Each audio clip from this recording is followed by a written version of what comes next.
সৎ মায়ের সন্তানের মতো আচরণ করা হয়েছে যুগ যুগ ধরে।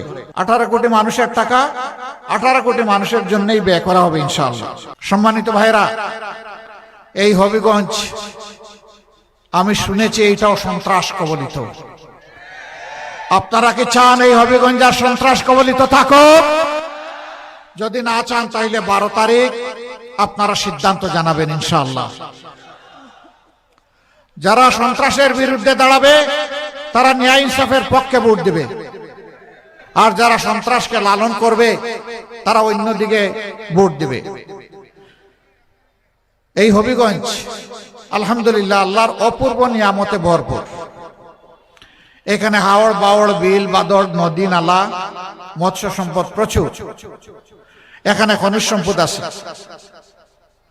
এখানে বনজ সম্পদ আছে, এখানে চা বাগান আছে, এখানে বাংলাদেশে যা দরকার সব কিছু আছে।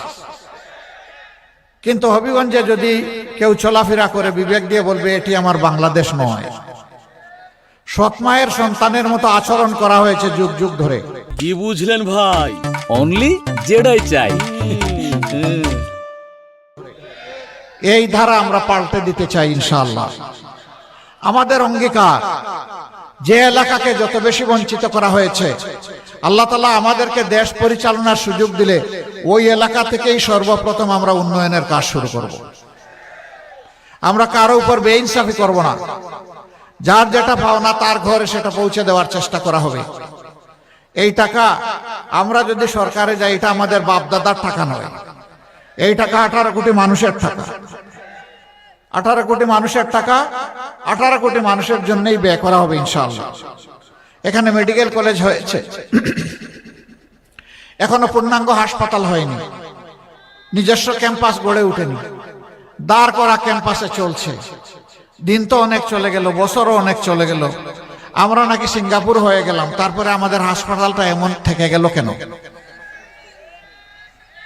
ইনশাআল্লাহ আল্লাহ আমাদেরকে সুযোগ দিলে পূর্ণাঙ্গ মেডিকেল কলেজ হবে এবং মানসম্মত নিজস্ব ক্যাম্পাসের হাসপাতাল গড়ে তোলা হবে।